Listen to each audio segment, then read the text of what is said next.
Hey, it's Elliot here to tell you that today's episode is a special re-release of our conversation with Austin Walker and Tyler Crumrine all about Realis, which came out just under a year ago. Realis is currently crowdfunding, so we thought it was a great time to put this conversation back out there. We hope you enjoy it, and be sure to back Realis before it leaves Kickstarter. Check out the link in the show notes. Enjoy! Hey, Brian. Hey, Elliot. What's the talk of the table?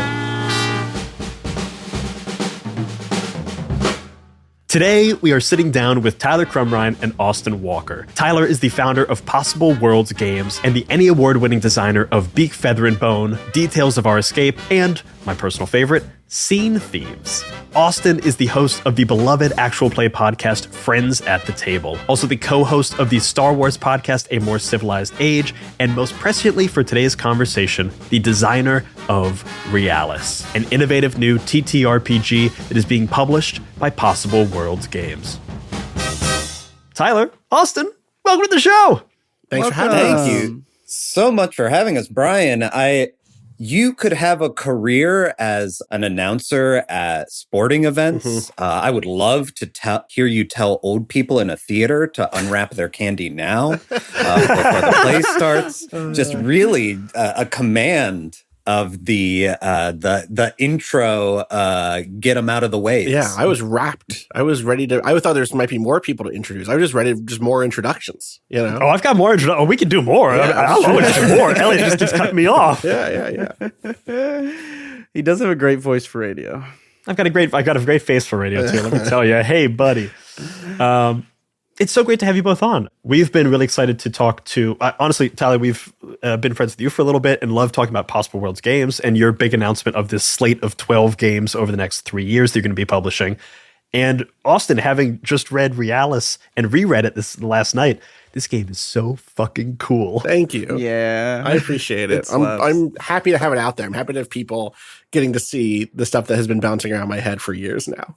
Yeah, and it's been really encouraging, too, that it's been a couple of months now since the Ashcan came out. And as exciting as it was to have that very early adoption, all of the people that were like, oh my gosh, this is great, day one, getting in on it based on the fact that, they either like the stuff that Possible Worlds does or they like the stuff that Austin does. But to see people continuing to discover the game and recommend it to friends and running their own campaigns and creating custom classes and hacks and things like that, it's really encouraging, even just as creators with reputations in the space to see that we're not kind of coasting off previous work. This is something that people are meeting and engaging with on its own terms, and really it's resonating with them. For me, the moment where I knew I had made the thing I'd hoped I had made was the Moon Jam. There was a jam over on itch.io hosted by Ham Bone. Shout outs to Ham Bone. Shout out Ham Bone. And there were 51 entries, which is way more than. So for people who don't know, moons and Realis are sort of locations or settings that have a number of sentences, which are really broadly sort of like aspects or something in Fate. And they're really flavorful and they're really mechanically interesting in the way that they can be used by both players and GM, and in the way that they can create a place in play. They don't come pre-written necessarily. The GM might have some, but players can spend a resource to create their own and add them to the moon. And they cover a whole location, whether that is a literal moon or a space station, or sometimes they can be a subpart of a moon, like a dungeon. And so some of these had more than one moon also. Some of these had 5 moons. And so total, I think there's probably 60, 70 moons out there just in fan material, not only the 3 that come in the Ashcan. And of course, there'll be more in the full release when we get to that. But that was oh yeah, good. People get it. This is when creating Realis as a game, I had to be very careful about not over focusing on quote unquote content and making sure that I spent a lot of time on design, and including that content needed to be designed sometimes. It needed to suggest how the game could be played or modified or added to through the inclusion of sentences and impulses and stuff that led the reader and the player to understand how they could twist the core rules through those sentences. And also, the reason I say it is because it's just fun to write sentences. It's just fun to come up with a moon or a class or whatever in Realis. And so seeing that fun immediately spark a jam and get all of these entries was just like, yep, good, got it, good. This part of it at the very least works. I'm not sitting in on these games necessarily, but I'm seeing that people are engaging in the part of it that is a sort of prompt to create worlds and to create character types and stuff like that. So at that point, I was like, all right, cool. Okay, good. It's landing. It's working. It's working. It's doing it. For the uninitiated, could we real quick get the elevator pitch of what is Realis? Because I think that, probably most people listening are really excited about it, but let's just get the quick definition out of the way. What is Realis for the uninitiated? Realis is a tabletop role-playing game that is focused on what I've increasingly started to call a system of subtractive progression. Ooh, nice. Characters begin with big, bold, archetypical sentences, a set of them that define what their character can do. Think of those like skills or attributes in another game, but here they are short sentences that are always written with an always. So, for instance, the Berserker has "I always kill my foe." Actually, let me do one that's not about killing because I think that's fun. I had to explain this to some people recently where I was like, I don't want to lead with the one that I always lead with, which is "I always kill my foe," because that one is so. People have a certain idea of what a space fantasy tabletop role playing game can be. And so instead of that, let's go with the pedagogue, who is a sort of annoying teacher. The pedagogue has the sentence, "I always get my point across." So if there's a situation where in the story where you wanted to convince someone to break up with their bad boyfriend, the pedagogue could say, "I'm going to lay out my argument for why you should break up with your bad boyfriend," and use "I always get my point across." Now, you're using that in the place of like a persuade skill or something. In Realis, the way it works is the person who is acting says the sentence that they're going to use. And then the person someone who doesn't want that to happen can try to counteract that action, right? That sentence by suggesting their own sentence. The defender wins on ties. At the beginning of the game, most sentences are +0. They're +0 sentences. And so someone else might use the sentence, "I always find the story." Let's say they're a news hound. They're this kind of journalist type. So the pedagogue character says, "I always get my point across. I'm arguing you with reason and facts." But the news hound says, "I always get the story." And so I realized that you're not arguing with news and facts. You're actually reflecting some deep trauma from your past. I can see through the thing that you're doing. Now, over time, as you fail, you mark those sentences, and they get to a point where they're called primed. After they failed 3 times in the rules as written, you can realize them. They go from being a +0 sentence to a +1 sentence, which seems additive. But the reason it's subtractive is at the moment that you do that, you have to add some sort of falsifiable clause to the sentence. You can't just be, "I always get my point across." It could become, when talking to someone one-on-one, "I always get my point across." Or when I have gathered information first, "I always get my point across." Or when I'm talking to someone from the Lyceum, or the Zvezd Lyceum, my own proper noun's getting the best of me. Like, okay, inside of the small subgroup of scholars, "I always get my point across." And then that happens multiple times. So by the end of the game, what you have is a character who used to be able to kill everything on sight or always get their point across, but now they need certain circumstances to use that ability. Maybe I always get my point across when talking to a friend one-on-one at night. And so suddenly you need to start like building with the rest of your set of sentences, which also includes certain things like ephemera, which are special objects or alliances or kind of temporary bonuses, bonds between characters, your group, your band has a sentence together. All of those things can help you kind of conspire a moment for your very powerful sentences to come into effect, right? Or you could do the great thing of letting those limits lead you into failure or lead you into more drama, right? That is the gist of it on the mechanics front. Fictionally, as you've kind of heard a little bit, it's science fantasy. There are living spaceships and ancient oratories and libraries floating around. There's 1,000 moons orbiting a planet that's an irradiated blue no one has ever come back from. Big weird space warlocks happening. All that stuff. All the stuff that I have loved for a long time. So yeah, that's the pitch on Realis. So it's a game where you can have a sentence that is like, I always kill my foe, or you can have an even stronger sentence like, I always defend my bad boyfriend when he's wearing the little suit. When he's I wearing bought the little him. suit. Yeah, but only if he's wearing the little suit. Gotta Only be if he's wearing wearing the little suit. It wouldn't be But then like you're a really plus good one at it. sentence otherwise. Exactly. Yeah. 100%. Yeah. And one of the things that's really nice about that structure is, it is a game that in its systems teach you how to be a better storyteller. In some ways, like teaches you how to be a designer too. I think part of why we saw that initial Moon Jam is that it's not that hard to wrap your brain around like, okay, so as it becomes stronger, it gets more specific.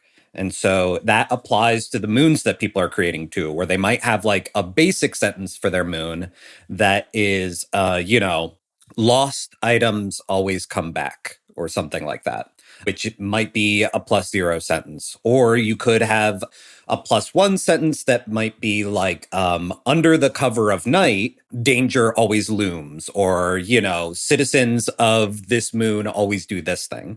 And from a storytelling perspective, it also guides people into becoming more specific in how they think about their character. And, making sure that as the story progresses and as the story kind of narrows in on what it is that your GM cares about, that your players care about, their characters are also going to narrow in on like, all right, what are you capable of? What kind of situations do you want to put yourself in to have the greatest amount of success? This is the subtractive part, right? Just to be clear, because I kind of said that and then moved past it. But like, certain types of sculpture are subtractive. You start with the marble block, you start chipping away at it, you shape what was already there, this kind of big, bold thing, into something smaller, more discreet, more specific.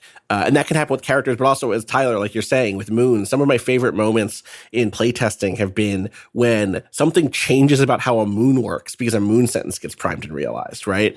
Let's say like the moon is like, the moon's name is Bala. I'm making this up, and it's like Bala citizens always throw parties, and then like, but it realizes eventually, and then you add like, after a war, Bala citizens always throw parties, or at night, or on, when there's an eclipse, and suddenly you've limited the sentence in this really narrative way that will stick with the group forever, and it also makes it so you can't just use it all the time, right? And for me, this is like part of the thing that I think it's a thing I don't see a lot of in other games. And it's a thing that I kind of zeroed in on as like, oh, this is how this is, to go back to Tyler's point of like, the game hopefully making people, maybe not better storytellers, but learning how to tell different stories, which maybe that's technically making them a better storyteller. A lot of real stories are about this sort of increase in limitation, that you might gain strength in certain ways, but it means cutting yourself off from other things. Some stories are about that, doing that temporarily. I've always shouted out With Great Power, the tabletop game from the original version. I haven't played the more recent release. That's all about kind of like superhero stories where, in this story, Peter Parker is really interested in his career and his relationship, but his web slinging is like diminishing because he's trying to really focus on his Peter Parker alias. And then other times that stuff suffers because he's really giving it to the streets as Spider-Man. That's a game about that stuff going up and down. But there's also other stories that are about this sort of long-term, slow shaping of a person into a different type of person than what they used to be. And that doesn't happen through the accumulation of new abilities, right? Like the way that, let's say, Frodo changes over the course of Lord of the Rings is not that he gets like +10 in sneak by the end of it. He diminishes over the course of that story. He starts as this boisterous person, and then by the end he has things like, when I am with Sam, I can always do blank, right? Or when the objective is in sight, I can always do blank. And I wanted to capture that part of stories. Berserk obviously is the primary inspiration for me. And I think a lot of people eject from that, or they watch the anime, which ends like very early on in it, before that sort of work starts happening. It ends at the trauma. It ends at the trauma. It ends at the Yes. the thing that is the impetus for the entire rest of the story, which is, how do you get over trauma? Yeah, how do you grow? How do you realize yourself after having been primed by trauma?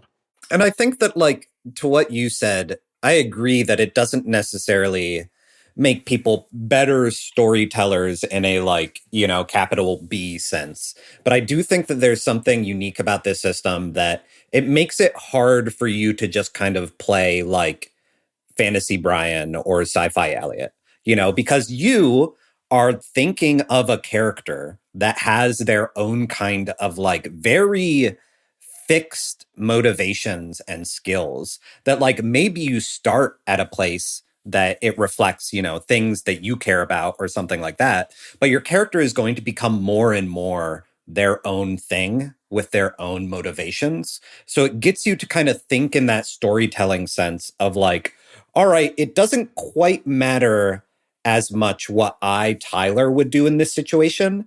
And instead, I'm thinking about, like my character Franz and, what are their motivations and how do those motivations impact what they're actually able to do at the table. I've got a big thing about like on-ramps and like activation energies for getting into new tabletop role-playing games because it's often such a big lift. And this has such a built-in way of doing that, both from a world building perspective and a character building perspective of like, let me just pull up a class here. So the esoteric, reading just that word, I have a vague I know what esoteric means, but I don't know what that class is. I read four sentences of, I always amaze with my mastery of the magical. I always bring my collection of mystical curiosa. I always have the ear of a potential patron. I always play with forces beyond my control. That's such an easy on-ramp for me. Like I can get into that. And then throughout play, where you're really starting to learn and understand what a character is, then you're shaping. Whereas a lot of games ask you to do like, have a clear definition of your character and like, have that finished Michelangelo sculpture before you even get the block of marble. Totally. Or you go the other way, right? Because the other thing that this is in conversation with for me are belonging outside belonging, no dice, no masters games. Obviously, Dream Askew, Dream Apart. Those are games in which you have a set of moves you can make with tokens, and then they stay the same for the whole game. And generally speaking, when I've played games in that style, they have been one-shots or, one arc, multiple play sessions, but you're recording a single arc of that character. There's no sense of progression in the way that we talk about progression in tabletop games. That is not to diminish that game. That game is incredible. I think that many of the games that have developed off of it have, and some of them do even have versions of progression. But I wanted something that really asked players to think about how their character was changing, not how they were. Progression is almost the wrong word. I'm not asking how are you progressing in a sort of linear upwards momentum growth, way. I'm asking how are you changing, right? How are you becoming different than you were at the start of the thing? The thing that happens at the very end of a character's life, after they get to a +3 sentence, the idea of adding a fourth clause becomes really unwieldy. And so early on in the design of it, I realized, we should retire sentences. When you would get primed for your fourth realization, instead you get the sentence gets retired. And so I always amaze with my mastery of the magical, which maybe became, when I am surrounded with my ephemera and working to protect my allies against the Imperial Empest, I always amaze with my mastery of the magical. It goes to, I used to always amaze with my mastery of the magical, or once I always amazed with my mastery of the magical. And that's a +0 sentence. You can still use it, right? But you can't use it for, you have to use it as, I used to have this ability. And maybe that still gives you insight into the current situation. You know what I mean? And yeah, that says so much, if not more. Right. Exactly. And so to me, that's that journey. And it starts with that little on-ramp. And then eventually you come back to, damn, I don't actually have the ability to realize this anymore. I've hit the peak of what this character could have been. And now, having failed one last time, I return to this other thing that is no less active in the world, but is different than where I was a moment ago. And I find that that's also something that I don't see a lot in tabletop games, is the idea of the rise and fall of a character, right? The idea of like, well, sometimes characters, and this is all over stories for people of all ages, right? The idea that like, there's, again, certain genres where you just keep going up, right? If you're going to be the martial arts master on the top of the mountain, maybe you just keep going up, right? But for many stories, you become the best wrestler in the promotion, and then eventually the wounds start to wear on you. and bit by bit you get worse and worse and worse. You've been climbing the corporate ladder, and then finally you meet a rival who takes you down a peg. You were once the great king, and now you live in diminished form. You still sit on the throne, but your voice does not have the boom it once had, for instance.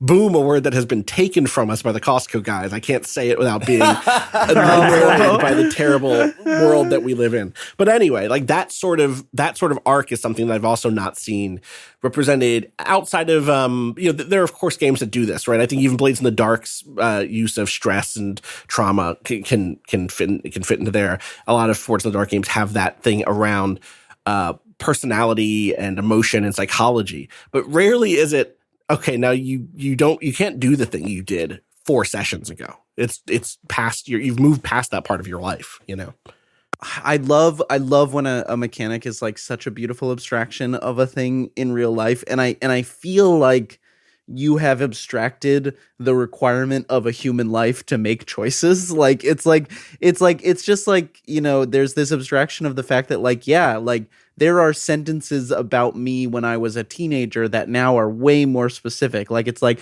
I like art. And it's like, now it's like, I like making art when it's game design, like in a very specific way. You know what I mean? That's just for sure. And I'm not as good as the other art practices that I've put aside, but I'm way better at game design. It is just I don't have a question, but it's a really beautiful abstraction of this idea of like getting older and choosing paths. And like, that doesn't mean you're worse off for it. It's like you just are like, you're getting better at this very specific kind of doing it. And be careful what you get good at. I don't think that that's necessarily the only way for real life to work.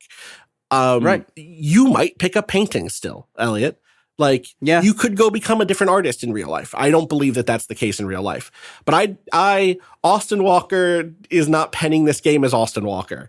This is a game written by people inside of the setting itself, and they have a perspective about how the world works and how people work. They believe this is the reality that surrounds them, and they're representing that in a game to tell stories with each other.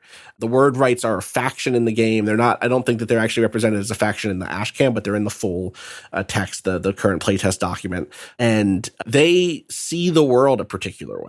And that's what this game represents. We'll see how it goes. One day, I know how some other people see the world. I know how some other groups understand how the setting of Realis function, and they see it a completely different way. So I would love to one day have the time to like develop that Fascinating. There's a line at the end of this game that I think encapsulates the entirety of how excited I am about this game. And it is, as we see it, the value of this game is the ease at which you can make it yours. And I've never read a sentence at an end of a game that I so thoroughly saw throughout the rest of the text. Like, every single bit of this text is devoted to that sentence. And then to have it summed up near the end of the game, I was like, boom, bold, highlight, that is going to go in the interview. It's funny, Tyler and I had a lot of conversation about, so that's at the end of a page called Customizing Realis. And, this is a pretty hefty book at even as an Ashcan. It's 120 something pages. The bulk of that is the game, right? It's like 50 pages of rules and then 50 pages of classes and then like 13 pages of like GM facing content or something like that, right? Maybe it's a little bit different, but something like that. And we had a conversation that was like, do we want to include, or there's a lot of this stuff that I'm still writing is more guidance on how to play and run the game. It's things like, how do you customize Realis? It's some house rules suggested and stuff like that, or potential variation rules and stuff like that. And so we had a conversation, Tyler, that was like, how much of the stuff that's kind of in bullet point format right now in the playtest doc should I punch up and put into this Ashcan? And we kind of went back and forth on it. I think we both kind of could feel out the arguments for both sides. It wasn't like you had one thought and I had one thought. But then you suggested, Tyler, you were like, I think you can get away with just this one page that ends with the call to action, because the game suggests ways to hack it itself or to make it your own already. And so you can just leave it there. We don't need in the Ashcan to have 5 pages of optional rules or, here's how to diagram a sentence. The game does that already, here's how to build an NPC. Now that's stuff that I would love to revisit for the full release. But I think Tyler, you were 100% right. Obviously now, Brian having called it out, that was the kind of the period to end that section of the game on. Let me be clear. Yeah. That was not a period. That was an exclamation point, Right, my that guy. was yes. Yeah, I think that like it makes me think back to my days in theater because I worked as a literary manager and dramaturg for about a decade before the pandemic kind of forced a career shift. That and the success of Beak, Feather, and Bone, just kind of naturally leaning into that. But when I was doing dramaturgy, a lot of that is new play development. So I was doing a lot of editing for plays the same way an editor would do that for a novel.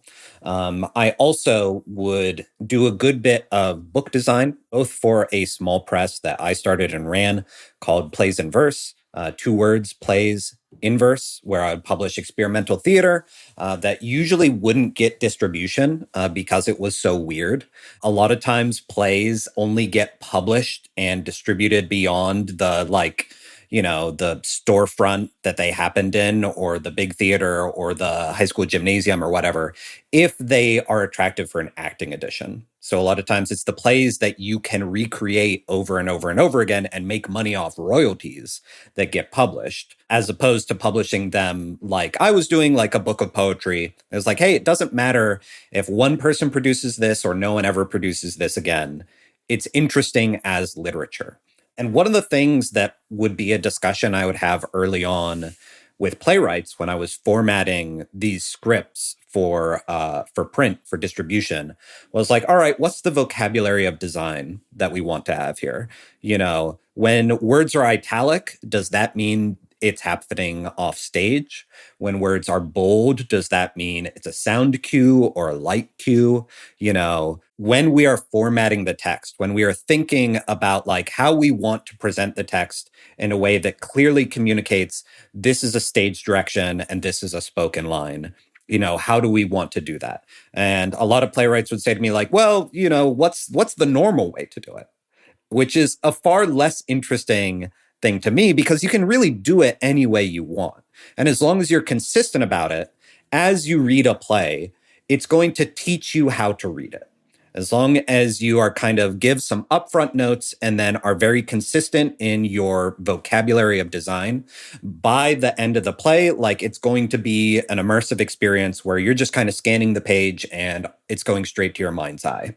And then in experimental theater, if and when you break those rules, precisely because you've been so consistent, it'll really stand out of like, hey, this is an intentional choice being made. This is not a typo. This is not like an error on the formatter's part. Like, I understand how this works on the page. And so now that it's doing something different, I should pay attention. And I think that the design, you know, from a gameplay design perspective, but also as I was doing layout on the text itself, part of that work, especially for something that is like an introduction to this game, to this world, but is also meant to be a functional text. This is not just us saying like, hey, here's a taste and wait for more, you know, if you're interested. And there is going to be more, but this is enough to run a campaign. This is enough to like fully engage with Realis, not just on the starter level, but like through those sentence retirements. And because we were so aware of like what we were trying to do and what our priorities were and what we wanted to communicate to the players in every other part of the text, that once we got to that kind of like GM guidance, you know, hey, what do we need to flag as exceptions to the rules type thing, a lot of that work had already been done for us because it really was just kind of shouting out, one, here are like the few kind of things that we might not have covered. And two, like, hey, this is a permission structure for you to break the rules and make this game your own. You know, it is not like against the spirit of the thing if you see a way that like tokens are used or sentences are realized and you decide that something different works better for your party. In those cases, I would just encourage someone to be consistent, you know, be a game designer and don't just like fudge the rules when it's convenient. like find the style of play that works best for your Realis table and be like, okay, in our campaigns, our house rules are this. And the game does a lot of that already. Yeah. There's a play group that was a playtesting group that, for instance, I think still chooses a different point in time when tokens get spent. So as written, so player characters, I guess players have tokens that they can spend to temporarily boost their reality, the rank of a sentence from a +0 to a +1, from +1 to a +2, etc. The tokens can do some other stuff too, including adding new moon sentences or using moon sentences. As written, the actor has to say whether or not they're spending their token when they declare their action. So if you say, I'm going to smash that bug knight into the ground with, I always have an exotic weapon or whatever the hell, but whatever the duelist sentences is. I always have like a special and distinct sentence. Is that what it is? Or special and distinct weapon? Yeah, I always build a beautiful and distinct weapon. That's what it is. Let's say you want to do that. But you don't know what the bug knight sentence is that they're going to try to, counter you with. You might go, ooh, you know what? I'm going to spend up the token to get it up to +1.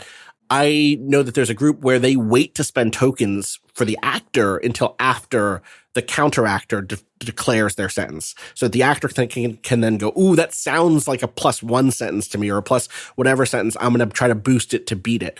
And that's like just a different tonal space because it gives authority back to the actor. It lets the actor, the person who's acting first, have a lot of extra power in any sort of exchange. It takes a lot away from the person defending.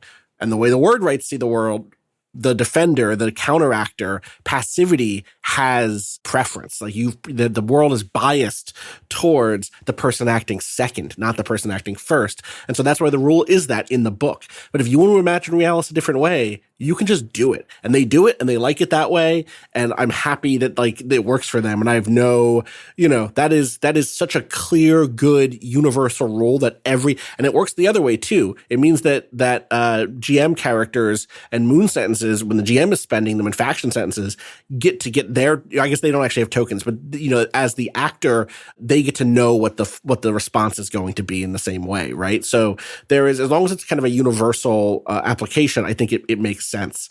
I do still get a lot of people DMing me or messaging me on Blue Sky or leaving comments that are like, would it be okay if I did this? And it's like, I'm not at your table. You could do whatever. Sometimes the question is more like, will this break anything? And I try to answer those as definitively as possible. But I have definitely had people been like, is it okay if I give people 2 tokens? Yeah, awesome. Go for it. Let me know how it goes because I haven't done it, or there was a moment where the people had a lot of tokens, but it was a completely different design at that point, basically. But all right, tell me how it goes. I'm excited to hear about it. You don't need my permission. And I think there's a difference between a game that in those GM guidance sections kind of apologizes for itself and says hey, so this might be a little hard. So if you and your little, your little friends don't want a game this harsh, then here's a way to change it, versus a game that is just clear, concise, and says, outright, these are the rules of the game, but also, it's out of my hands as soon as you have it. Do what you want. There's a confidence you can feel in the text as you read this game. I want to talk about the page 103, which is running Realis, that has a thing called the only unchanging rule. And what I love about this section is that it is so, as Elliot was saying, so confident and clear in what Realis is. And it kind of says hey, if you're used to an oppositional style of play, this isn't necessarily the game. Here's what Realis is. Here's where its strengths are. And then the line at the end, which I also love, and I'll just read verbatim. Thus, this is the first sentence and the only sentence a GM must never, ever change. I always play with and not against my players. And again, exclamation point at the end of the page. Yeah, 100%. It just doesn't work, right? It's just not that game. And this is a hard-learned rule, right? Or a hard-learned, advice is I've tried to run it in a more oppositional manner. It doesn't work. Your player has I always kill my foe. You have I always kill my foe too. But you can't easily use it in the same way because chances are you are acting and the player is responding. That's like a very natural kind of structure for the conversation at the table at the beginning of a game because of the history of tabletop games. And so you might try to break that out and then realize, oh, I lost this fight because my enemy I always get you to break up with your boyfriend and now your boyfriend hates you. And so you're thinking about your boyfriend breaking up with you. And so now you missed the attack on me, whatever, right? Like you're going to not necessarily win those encounters. And more importantly, the game will get into a sort of tit for tat that slows things down. And if you're trying to play oppositionally, generally you kind of have a game plan, and that game plan will not work. Someone will come up with something because of how broad sentences are at the beginning, especially, that will surprise you, or they'll move the circumstances in a way that surprise you, that you can't resolve that surprise with, well, guess what? My guy has a +7 on his attack, and so he's going to be able to beat you in the one-on-one fight. Like it's just not here. And so that sort of, this is like bracketing the entire thing of like, as a GM, I fundamentally like to play with and not against my players. I know there are tables out there where everybody involved has a lot of fun playing against. They like doing the sort of tactical challenge. I know players who hate when a GM fudges dice rolls in their favor. I know players who want to feel like they're playing Final Fantasy Tactics versus mode. I think I'm one of many people who thinks that D&D 4th edition actually had some points and is a fun game in and of itself. I'm a 4th edition defender. I would love for there to be a really fun, cool digital version of 4th that we could all play whenever we wanted to. That would be incredible, right? But that's not the games I tend to like to play on either side of the table, and that's not the mode I like to play in when I'm playing anything. And so it's kind of natural that I made a game that fits that mode. But as I tried to play it in different ways, I learned really quickly oppositional play is not as useful as kind of collaborative play with this set of, it's not as valid, it's not as viable as the sort of collaborative play and storytelling, to the degree that, there's versions of this document where I tried out using dramaturg or using editor as the word for GM throughout, because I think that's much closer to what the role is than other visions of what the GM is. In the end, I ended up going with GM for ease and, straightforwardness. I think, Tyler, you and I might still have conversations about, do we want to rename certain things like PCs, and there's some benefit to it in terms of pushing the character of the book. The book is really flavorful and it uses lots of terminology and words that help suggest something about the nature of the world. But I also knew it was a really new thing. And I think if you're looking at something that doesn't quite look like other tabletop games you've played, and also you have to internalize that GMs are called this other thing in this, and it's not something easy like MC in, Apocalypse World, it's a little, going back to on-ramps, it's a little bit of a hard on-ramp. It makes it a little bit harder for new players to think, oh, I could play this with my friends. You've really got to pick your battles 100% in those things. It's funny, I can't talk too much about the project, but at the time that I was making Realis, I started Realis a little bit before joining a video game company called Possibility Space, not Possible Worlds. Two different possible things in my life at the same time. But at Possibility Space, we were making a game that was very interested in how do you get people on board with collaborative storytelling. It was a digital game, it was a video game. That project is completely canceled now. That studio's gone. But I had spent a lot of time thinking about that dilemma with a completely different design. It had nothing to do with Realis, completely different. But that sort of being in that design space and thinking about how do I make sure the gates are open wide for people who don't think of themselves as capable of playing something like this. Two different kind of audiences. One is video game players, and in this case, it's people who maybe know my work, know Tyler's work.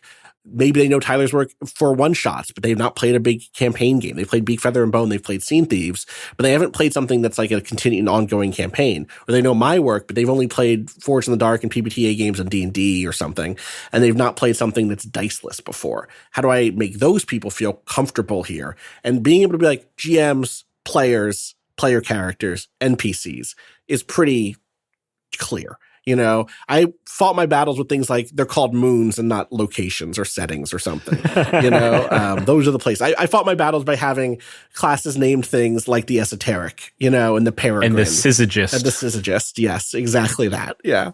It is a a needle to thread, though, trying to figure out what is the right balance of like, this is one for the sickos, and we don't want this to be a game only for the sickos. You know, like we don't want to shave the corners off what makes the game special, but also we want to make sure that, like, you know, first and foremost, it is a language of invitation that the game is being written in. That is like, hey, this game is going to require things of you, you know, to play it, you know. Yeah, it's an active posture game. It is not a lean back, use your abilities game for sure. You know, It's very much a like, hey, trust us, do it this way, and there will be results.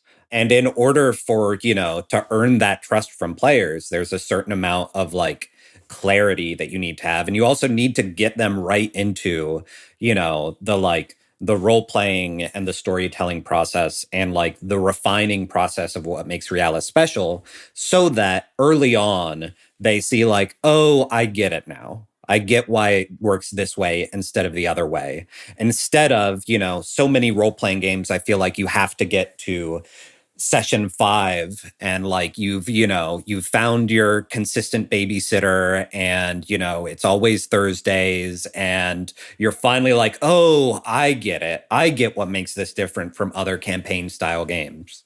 Whereas Realis kind of like throws you right in a way that can be like different, but ideally isn't jarring. You're kind of turning people into sickos rather than just inviting the sickos. that's the dream. Yeah. Yeah. Sicko Maker 5000, you know? That's the subtitle. Yeah. Realis Yeah. Sicko Maker 5000. Yeah, that's actually the next game I'm making, is Sicko Maker 5000. It's card based. I would buy that no matter what the pitch was.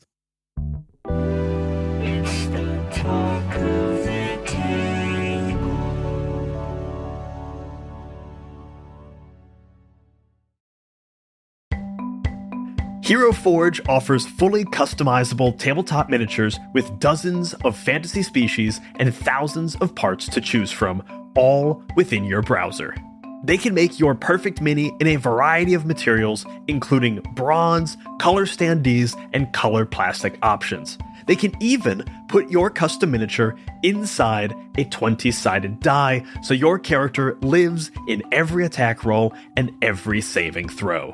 And if you like to 3D print your own minis, Hero Forge offers downloadable model files so you can 3D print your unique designs at home. And Hero Forge is constantly expanding its catalog of customization options. New parts are added every single week, and major features like new species and custom posing are updated on a regular basis. So visit HeroForge.com to start designing your custom miniature today.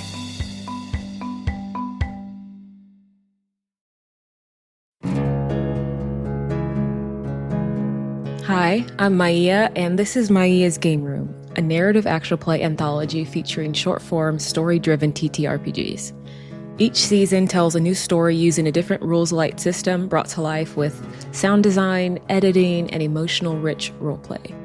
So, if you love cinematic storytelling and character-driven drama, come check out Season 1, set in the haunting world of the Electric State RPG. Just search Maia's Game Room wherever you get your podcasts. So I want to get into a little bit pulling away from like the details of this game and talk about this collaboration between two incredible creatives and how and why this came to be. I think the why is maybe a little more interesting me to start. On Tyler's front, why is Realis a Possible Worlds game? And on Austin's front, why is Possible Worlds the right home for Realis? And maybe Tyler, we start with you. Yeah, so I'll say that like I'm very lucky and very grateful to have, you know, gotten to a place where Possible Worlds Games is my full-time job. You know, I make these games, sell them, print them, publish them, etc. But I know that I have my strengths as a designer. One, I like making shorter games. Part of that is because I want to make sure that they are games that are able to be like played in the course of an evening. I want to price them affordably. I also, you know, I have obsessive compulsive disorder. So a lot of times like a smaller project is something that is easier for me to look at it and be like, okay, I'm going to do one thing and I'm going to do it well. And I'm not going to get caught up in everything else. And then also my games, something that I've found about myself as a designer as I continue to like stretch and grow, et cetera, is that a lot of my games kind of start from zero. They're like, all right, everyone, we're coming into the room together. Here are our tools. And we're going to kind of like start from scratch and make a world together, characters together, a story together. And a lot of that comes from my devised theater background, which is a way of playwriting where you just kind of gather collaborators in a room and you play a bunch of design and acting exercises until you find something that like, feels interesting or different or, just like you get momentum on an idea and you keep rolling with it. That's how a lot of my games are played. And so there is something that is very much like, hey, this is an opportunity for me to work on something that has a lot more of an authorial voice, which is something that like I've edited plenty of plays like that before, but it's something that like it feels different in a way that is very refreshing. I'm able to kind of work out that other side of my game designer brain without necessarily being the primary mover. But the biggest reason why Possible Worlds Games is publishing, not only Realis, but also a variety of games by other designers. Elliot, you and I share Vidya Valetti. Yes. I will be publishing, honestly, more people need to get on the Vidya train. For real. Because none of the people that I'm publishing am I expecting like, exclusive relationship. They're only publishing games with Possible Worlds. There are a lot of game designers out there that love making games and hate running an LLC. They do not like the process of learning to be the singer-songwriter producer that, our scene really expects people to be until they get to a certain point in their career when maybe someone's willing to lend them a helping hand. I want to, work with designers and be able to say like, hey, I have like the development side figured out. I have the printing, fulfillment, distribution side figured out. And I think that your game would be a good fit for our catalog. And a lot of times that can look like a different size of game, shape of game, etc. I'm really just looking for games with engaging themes and unique mechanics, or unique themes and engaging mechanics. It really works either way. But I'm going to be publishing more and more games by other people. One, to kind of like take that burden so that they can, focus on like actually making the game and getting it out there for them so that, it'll boost their portfolio, help them get work on other games, and also so that I can cut them checks for those sales.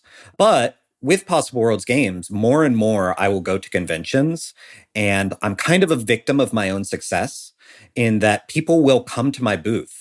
And whereas in previous years, they would be like, oh my gosh, who are you? What is this? Oh, give me, I'll take these two. And then they'll come back and they'll be like, oh, I really enjoyed playing those two games. Like, give me the other ones that you have. I would have a lot of people coming to my booth now saying like, I love your games. I'm wearing my Possible Worlds Games shirt. Like, here's a story of a table that I had. What's new? And I tell them it's one game and it's $15. And they're like, great, see you in a year. Which is in a lot of ways like a much more energizing interaction. Someone coming to my booth and like already knowing, not having to like do the used Bible salesman thing and like really convince them that, no, I'm not trying to take D&D away from you. But I know that like in order for my business to remain sustainable, I can either burn myself out by making a lot more games than I have the time and energy for, or I can start publishing other people. I can build out our catalog. I can say to people when they come to my table, here's a new game by me. So if you like my previous games, you'll like this. But also, here is a game by someone that I'm vouching for. Here is a game that is aligned with these projects in this way. Like, oh, if you like the map-making world building of Beak, Feather, and Bone, here's another game that goes about world building in a different way. Or if you're looking for a campaign-style game, let's talk about Realis, things like that. But as far as the why of Realis in particular, like why Possible Worlds Games is the right fit for Realis, I'll throw that one to Austin because I asked you the exact same question when you were like, hey, so what if Possible Worlds Games published Realis? And I was like, well, what if? Which was forever Are you sure? ago, actually, right? In some ways, because the first time you asked, like, I did not say yes right away. I was like, Austin, are you sure that this is the right fit for the game? Or are you saying this because we have established a friendship outside of games, and also, like, I'm in the playtesting server? You were in the playtesting, but which you were in can the be playtesting part of server it. partly because of the same reasons that you made a great partner for publishing Realis, right? Which I was introduced to you through Beak, Feather, and Bone, which we played on Friends of the Table forever ago. We then went on to play a bunch of other stuff that you'd made, which was great. And then because of that, we started, anytime you were in New York, we'd get breakfast. Or if I was at a convention where you were, I'd swing by the table or whatever, right? But along the way, part of what I came to know, especially during the playtesting era, more of your expertises, more of your experiences. You already talked about some of the things that I think made you a great fit for, let's just say, editor even of the game, for the Ashcan at least, which was your experience with theater, your experience with poetry, your experience in literature already, because I knew that you would bring those aspects into understanding the game and making sure that it was legible and making sure I didn't back off of those things in favor of breadth or something. And then on top of that, your experience with on the publishing side was of those things and not of just games made me confident that we would, again, you've already hit all of this. You would think about things like italics and headers in ways that were not just in the sort of traditional game sense, which is something I might want for a different game. Do you know what I mean? But for Realis specifically, I think maybe an important thing to think about for me or to say about Realis. Again, I started Realis before I took that other job and spent years working on the game for Possibility Space. That game was as mass market as it could be. That was the goal. Realis was one for me, right? For the sickos asterisk me, right? And so I needed to make sure we found a publishing partner who would really understand that and would push that as the core identity of the game. And I, just came to trust Tyler for that. I obviously have some relationships with other publishers. I talked to a couple other people about potentially doing different parts of it over the years. But I always kind of felt like Possible Worlds was making stuff that was in line with those big goals of what Realis was. And I also felt like Friends of the Table is a large podcast. It's a successful podcast. It is not a giant podcast. It is successful by the metrics that it is able to pay 8 people, which Friends of the Table is 8 people, enough money to count as like an income. Not a great income. But it's an income, and we're incredibly lucky to have it. We are incredibly happy to have the support that we have. But we are not the giant video focused, filmed on set actual play podcast.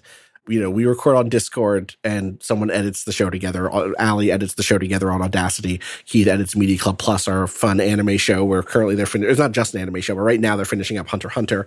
It'll go into other really cool things right after Hunter x Hunter is done.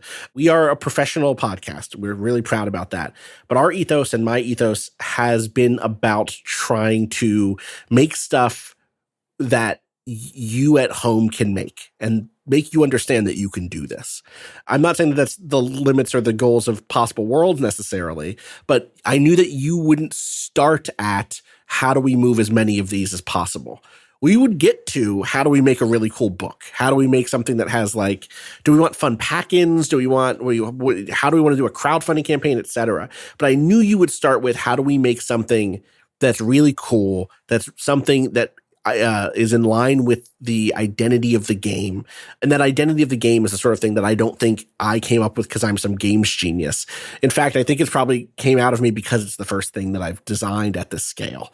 It's kind of amateurish in many ways, in the positive sense, right? It's a real, well, why don't we just do this type thing that doesn't come from years of making modules for another game and becoming kind of enculturated in that particular view of what a game can be. Obviously, I'm enculturated in what a game can be. I've played a bunch of stuff. I'm deep in the PBTA and Forge in the Dark Minds. Like, all that stuff is true. But I haven't been writing stuff for those settings. I haven't been like maker for those games. I haven't been building games in those models. And so I think it's a pretty amateurish, not quite outsider art way, but it's the sort of like, well, why not just do this thing? Let's just see if it works. And then sometimes it works, right?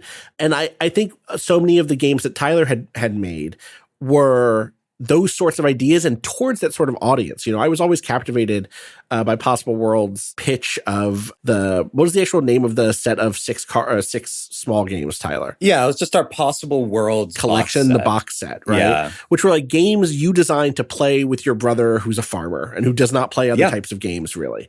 And that attitude, even if that's not literally the attitude I wanted for Realis, the ability to take that attitude and it's not about dumbing it down. It's not about talking down to an audience. It's about identifying what the breadth of what play can be was exactly what I wanted to bring, excuse me, to Realis.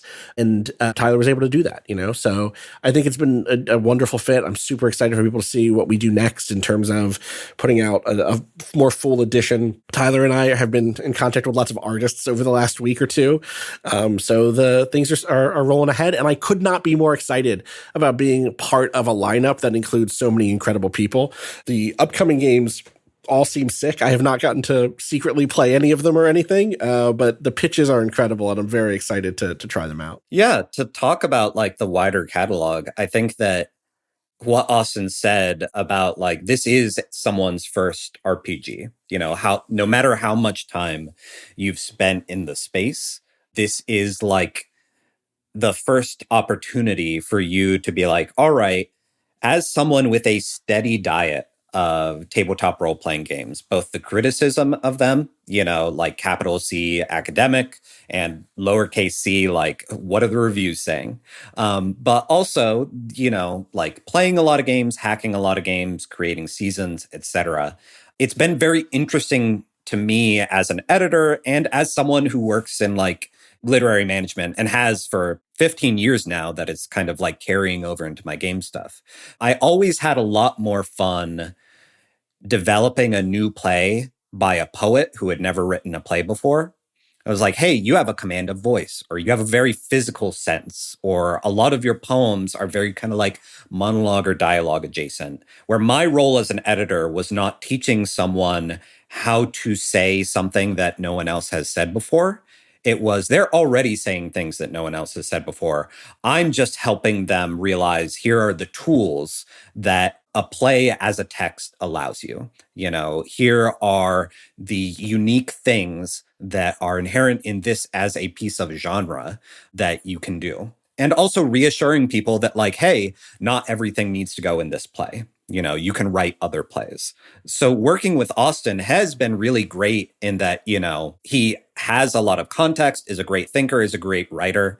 But it's been a lot of like, all right, this is someone who's had a steady diet of tabletop role-playing games.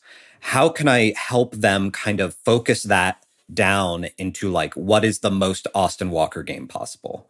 Or, once we've kind of identified that, what are some of those more basic things that you don't really think about during the design process of like, hey, we need a paragraph up top that immediately tells people if they need like pieces of paper and pencils and things like that, and how many players, the game supports, etc.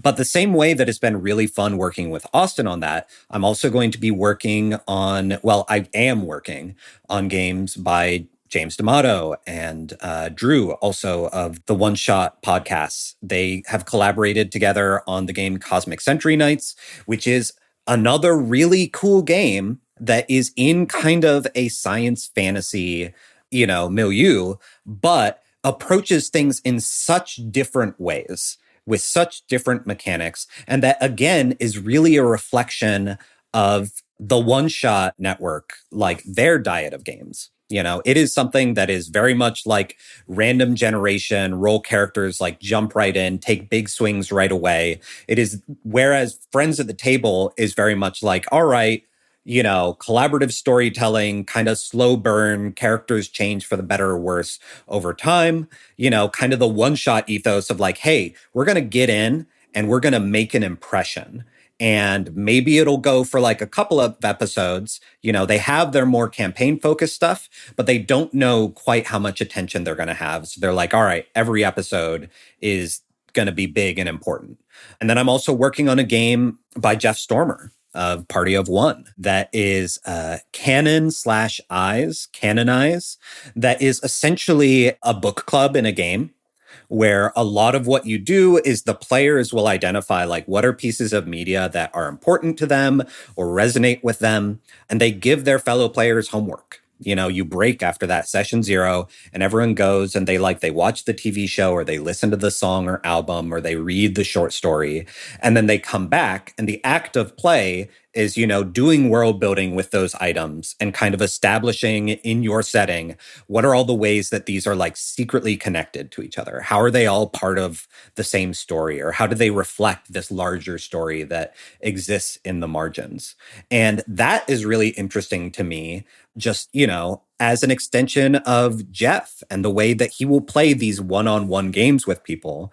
And I've said before, he is like an RPG sommelier, where he's like, ooh, this is a bottle that I've had in the basement for a long time, and I've been waiting to break it out for the one person that would really enjoy it. Jeff is so and good at it's just sometimes instead of a bottle of wine, that's like, a weird like baby talk game or something. It's like, yes, you are the person who gets Binky 5000, the hot new RPG. Jeff and I just sat down to record an episode for the first time. I don't think we've ever actually been on the same thing together, despite following each other's work for years.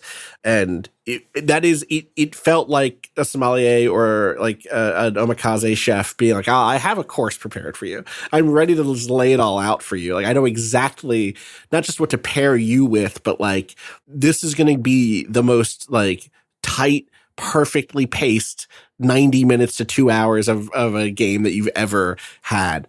I cannot wait for Jeff's game. Yeah. And so like, that is part of what makes me excited about this expansion.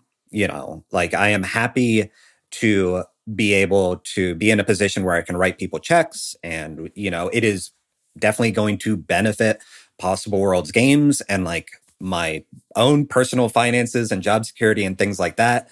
But it's really nice to get back to that place of these close artistic collaborations that I had for years and years in the theater, and then really kind of lost when I started writing my own games, because a lot of how I made it sustainable at first was by doing everything on my own.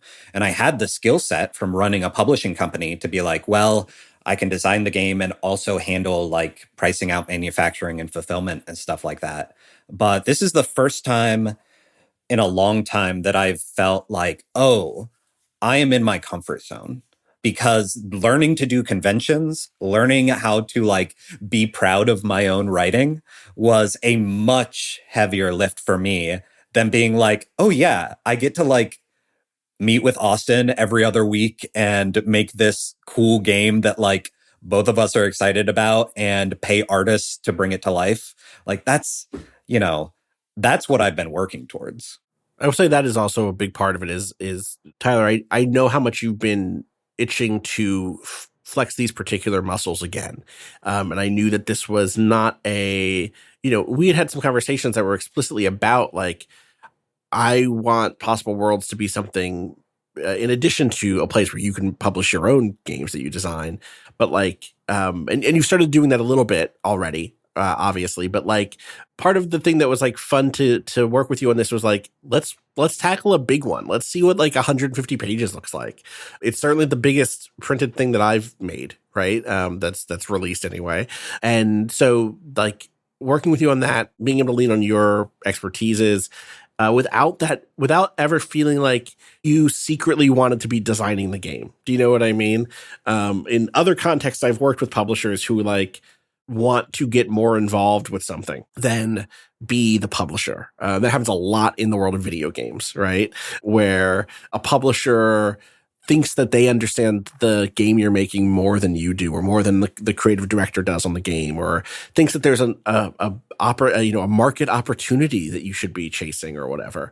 And that stuff, especially in the age of AI, I was making this game that I was making before at the height of NFTs, those conversations can be brutal. And obviously I would believe Tyler would push us down that road particularly, but I also knew, like, from conversations with him, that he wanted a big project to try to publish as its publisher, not something that would be mistaken as a Possible Worlds game designed by Tyler Crumrine because it says Possible Worlds on it or something like that, right? You wanted to bring the best out of what it was. So I've kind of said that now 8 times, but it's still true. It's also fun. Yeah, totally. And it's fun. It's been enjoyable. Yeah. Hell yeah. I mean, you can see, anybody who's been listening to this conversation, you can see how much fun the two of you are having making this game. Like, you can hear it. Like, it's great to just sit back and watch two people gas each other up. That's great. That's what we're doing. Well, yeah, we're pretty cool, I guess. Pretty cool. What's great about it is you can still the play bad boys of indie RPGs. You can still play humble if you have somebody else gassing you up. Do you know what I mean? Yeah, exactly. It's true. That's true. You think we don't play that game all the time? This is why you do a duo, That's why you have a co-host, baby. That's why you have a Exactly. co-host. So kind of as we bring this conversation to a close, I want to ask about, people have this ashcan, and like you said, like, you can go play a full campaign with this ashcan. You can run it, and you can make this ashcan your favorite game and your long-term campaign game. What can people start to get excited about for, like, the eventual full release of this game? What are the goodies and exciting bits that people should, like, get excited about? I'm going to start with something that has nothing to do with me outside of curation and some creative direction, which is the art. The book as it stands has an incredible cover by Odesk. It has incredible interior art by Sam Beck. Those are both established pieces. The cover art is something the current cover of the Realis Patreon campaign for Friends at the Table, where we're playing through the game. It's early play testing, but it's still the game. And the interior art is from a postcard series. A certain tier of patrons over at friendsofthetable.cash get access to monthly postcards with microfiction written on them by me or Jack DeKeat, the composer and co-writer of these postcards, also a member of Friends of the Table. And so that art was all already done, right? That was previous art about the world, about some of the factions, etc. We are commissioning a ton of new art for this game, and it's going to be incredible. I like the people we're working with. It is an incredible range of folks. I'm really excited for people to. I'm really excited to see everything get made over the next, few months, over the next, year or so or whatever, as people put stuff together, and that's going to be a huge boon to making the game feel even more flavorful, to making the classes pop, to making the factions pop, to making the moons pop. Then number 2, the stuff that I am responsible for is a lot more of those things, a lot more classes, a lot more moons, a lot more factions. There's not half of what is in the playtest doc in this ashcan. There are more than twice as many classes. There are more than twice as many NPCs. There are more than twice as many moons. Actually, that is true on the moons. That is true. Yeah, no, Sorry, it's true. I'm also writing more moons. There's more than like 3 times as many moons right now. There's only like 3 moons in the. I guess there's a secret 4th moon in the playbook or in the ashcan. Yeah. If you dig for it, there's a 4th one that's spread throughout the text secretly that you could put together and find. But there are going to be way more moons. There's going to be way more factions and NPCs and classes, and there's going to be some amount of material helping guidance on how to play and run the game. I think I've seen a lot of people run it successfully. I've also had a lot of people ask me questions that feel like the text answers them, but it clearly doesn't, right? In terms of realization timing, in terms of how you prep for a one shot, how you prep NPCs in general. For me, my hope was, look at the NPCs that are here in this list or in this book. You'll see that some of them are listed with sentences that are already +1 or +2 sentences, right? So that means you can do that for your own NPCs. But I've still had people ask me, should I already have sentences at +1? Should I already have da-da-da-da-da? And that's a totally fine question to ask me. It means the text isn't clear enough about that, which I knew it wasn't, because there's no GMing section in this book. There's just the there's some content, there's enough to run with, but there's not like a big breakdown on that stuff. So some of that stuff will be in there. I do have a handful of optional rules that I'd like to include. I will say that I am cautious about, I have like big optional rule ideas, but I might not include them all in the book because I don't want to undercut what the identity of the game is, if that makes sense, right?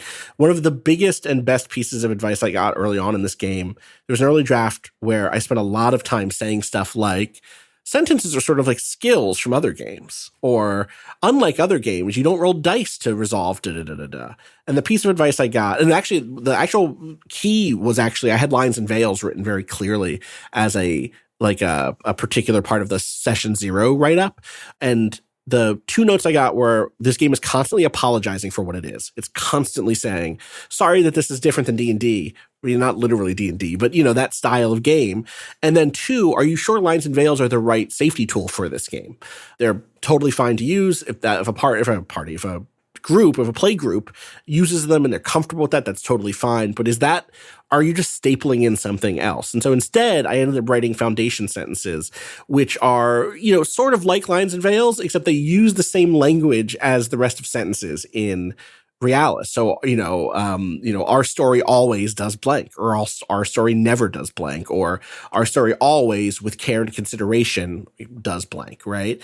A good example for this is one of the sessions that I've played, or one of the play tests I've played, had our story always shows where the blade goes, but never shows it go in, which is to say, it's interested in violence. It's interested in even pretty clear depictions. It's not just I slashed my sword at the enemy. It's like I did blank with the sword, but we don't have to stay on it. We don't have to zoom in on it. We don't have to be gruesome about it. And so building that tool then made me also go, wait a second, I should. This is what the word rights would have written. The word rights would not have apologized for the game being what it is. And so I got rid of a lot of that sort of early guidance about how this game isn't like other games. And that made the game way stronger. And so I'm a little cautious about what optional rules I put in, because I don't want to put in optional rules that then become the de facto way to play the game because I put in an optional dice rule or something. And everyone's like, oh, well, I like games with dice, so I'm just going to play it with dice. I want people to try to play the game the way it's there, What I will still include probably is a page or 2 about how to tweak things for a shorter campaign, or, hey, if you're interested in seeing a world where, the active posture is rewarded instead of the passive posture, switch when tokens get spent, stuff like that. So optional rules will be in there in some regard, along with a bunch of other jamming stuff. And I suspect I'll add some stuff that is strictly lore. Capital L, here is some more details about the world.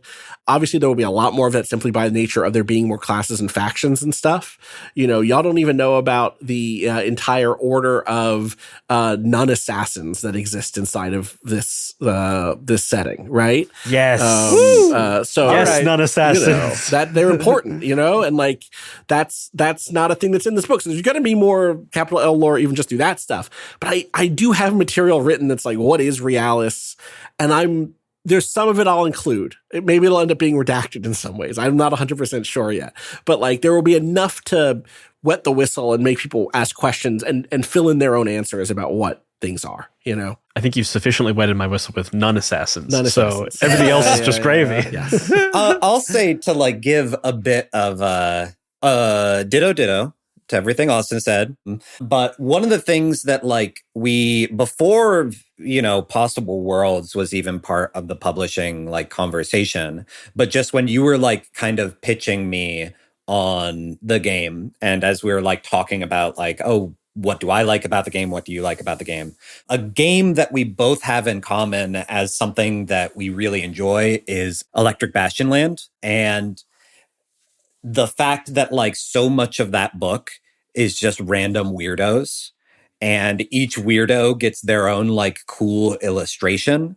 So there are, definitely, this is a game that we've talked very highfalutin about how it will teach you to be a better storyteller and how it like creates all this room for different kinds of agency and things like that. This is also going to be a game where like you're going to be able to randomly select a weirdo and just be like, all right, what does it mean that I am playing, you know, this nun assassin that has their own like identity and motivations that are never what I would have chosen for them, but like it's, you know, choose your character on the like Street Fighter Select screen.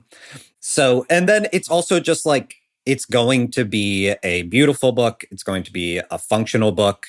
And I'm really now, as we are getting closer and closer to the actual, you know, manufacturing of it all, I'm really paying a lot of attention to creating a book intended for a life on the shelf as well as in the hand. You know, I want this to be something that like is a tool that you can use at the table, but also something that just like looks sick and is a good conversation piece, because part of the joy of publishing any kind of print literature is celebrating it.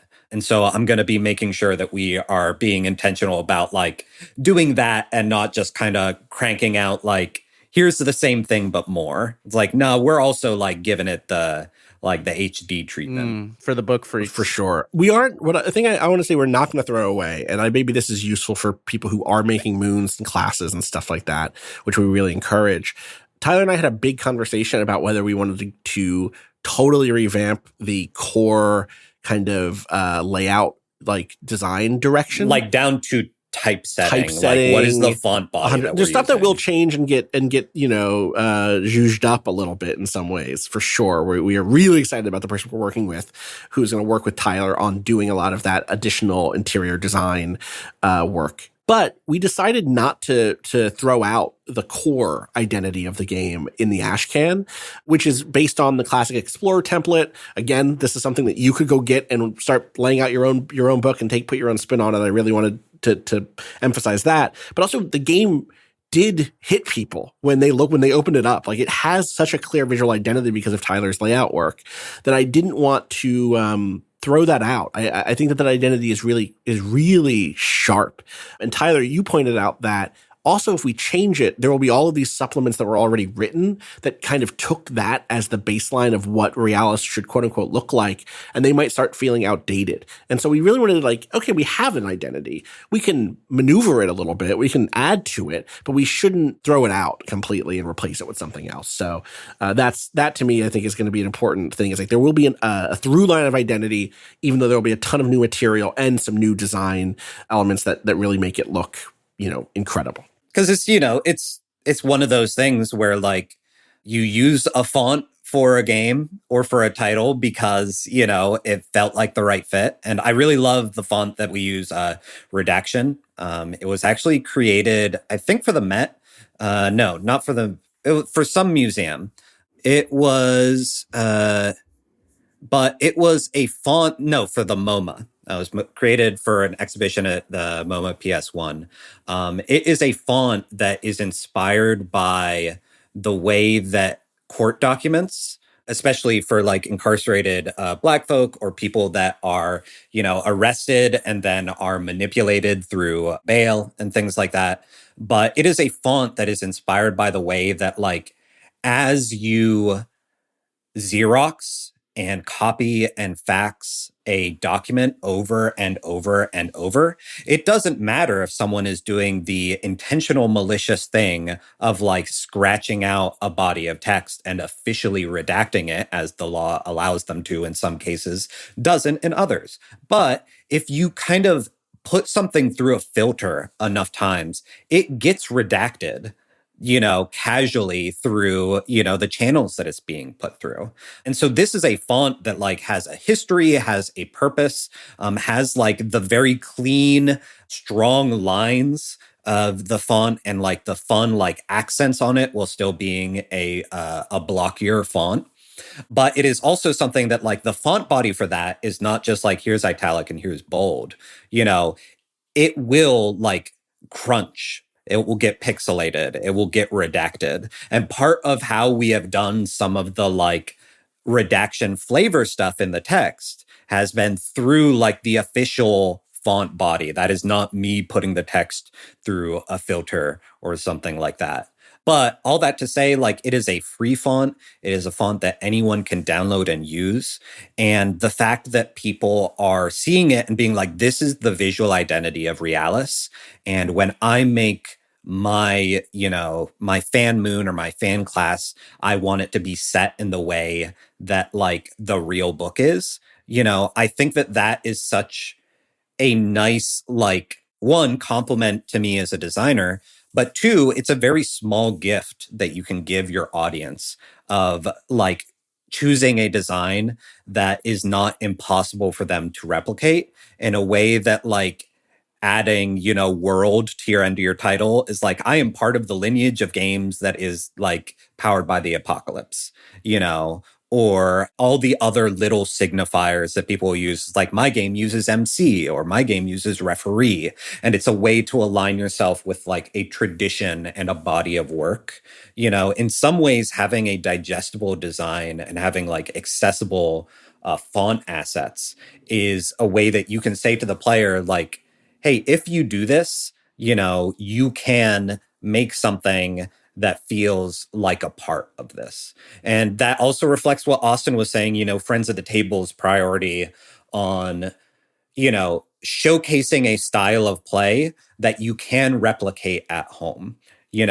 Regardless of whether or not you have a subscriber base, you can play an RPG in a way where you are asking each other a lot of questions and you are inserting various games as mini games. You're like having session zeros and like aren't afraid to change something when it doesn't work.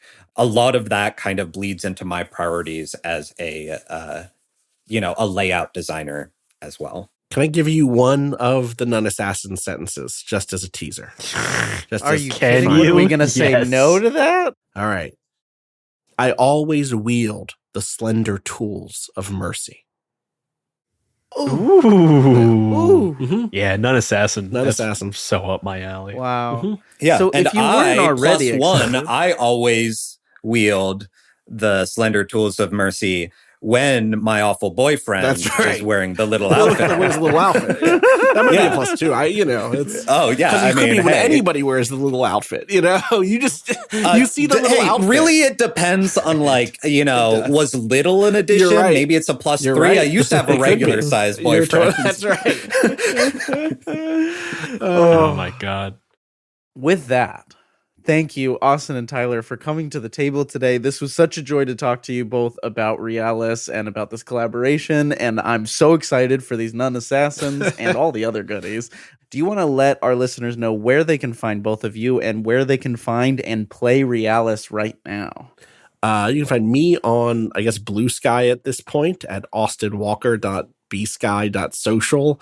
They need to have it has to get better. They gotta fix that. You can go get Realis right now at thecalcutech.itch.io, or maybe it's just easier at this point to go to possibleworldsgames.com, where you can also sign up for the newsletter, Tyler's newsletter. I'm kind of stealing your plug here, Tyler, but people should go do that. No, this is great. Because that way they can see all the other stuff Possible Worlds is going to do. And there's a big link on the front page, as of the time of this recording at least, to the Realis homepage.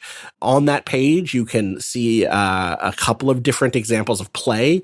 Obviously we were doing the Friends of the Table series on the game. There's an intro episode that's free for that, and then another set of 4 full episodes from the current Patreon exclusive arc, Friends of the Table.cash, for the whole arc that's still coming out. And so those are all available. And then there's also, I did a one shot with the folks over at Nextlander, Vinny Caravella, Brad Shoemaker, and Alex Navarro, formerly of GiantBomb.com. I did a one shot with them that was like incredible, 4 hours long, that I think is a really great encapsulation of a multiplayer session deep into a campaign. You kind of pre-realized a bunch of sentences. So if you're interested in like what that can feel like, you can go listen to that or watch that. That's also in the Friends of the Table feed. They were gracious enough to give us the file for that. So you can go listen to that, friendsofthetable.net. I guess one other podcast shout out. If you read Realis and you get to the end of the book and you're like, wait a second, wait a second, this is Book of the New Sun. You're doing the Book of the New Sun thing. You can go listen to me over on Shelved by Genre with Michael Lutz and Cameron Kunzelman talk about Book of the New Sun for a bunch of episodes. It's a genre fiction podcast I also do. So go check that out. And you can find me at possibleworldsgames.com. There will be links to whatever social media exists at the time as you listen to this. And yeah, I will continue to be active on, the social media of note, whichever one hates people the least.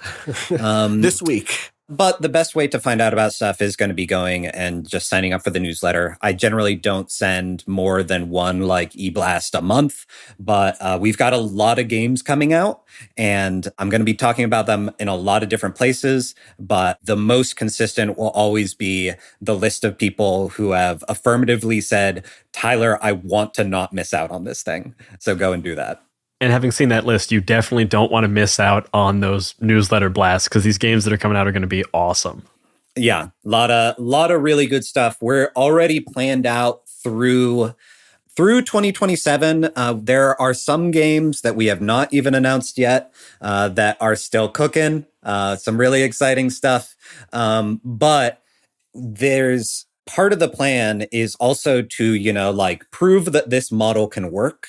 Prove that, it is a good idea, and it is also a sustainable thing for more people to team up and kind of publish each other's works, kind of, share their different abilities, let people use, the right side or the left side of the brain, whatever kind of makes sense for their current life, workflow, etc. I'm really impressed by the fact, Elliot, that you are publishing A Land Once Magic, which is a fantastic game. I was in one of the first playtests of that, and this is the dream of seeing more creatives coming together and publishing and promoting each other's work. Eventually, Possible Worlds Games will be at a place where it is accepting blind submissions. And ideally, if I do things right, and if, I am loud enough about the advantages of this kind of artistic collaboration, a couple years down the line, when I'm in the position to be taking more and more titles from early career designers, unknown folks, etc., inevitably, I'm going to be rejecting 9 out of 10 things that are sent to me at least. But I really want to work towards a RPG landscape where when I have to reject someone, I am immediately saying hey, but you should consider taking this to More Blueberries. You should consider submitting this to this indie press. Or, hey, there's this journal of games that I feel like this would be a good place to get this in front of people. This is not just a hey, Tyler's announced all the games that he's ever going to publish. This is me trying to be very intentional and be very loud about a kind of model of publishing and of respect between artists that you can use too, that you can also be part of that lineage of, not only making your own work, but helping to get work out there for the people that you care about and believe in and admire. Hell yes. Let's make it happen. Let's make it fucking happen. We're going to grow this industry one way or the other. I swear to God. Bit by bit. Thank you so much, Tyler and Austin, again, for coming to the table. And if you want more gaming content from us, you can check out the Many-Sided newsletter or become a member of the Many-Sided Media Discord. Both of those are linked in our show notes below. And if you want to help support this show, you can join the Many-Sided Media Patreon, get access to bonus actual plays from My First Dungeon, then to cast talkbacks, as well as roundtables and additional episodes of Talk at the Table. Please rate, review, and follow Talk at the Table wherever you get your podcasts. And as always, that's what the table is talking about. Bye-bye, everybody. Bye-bye. Bye.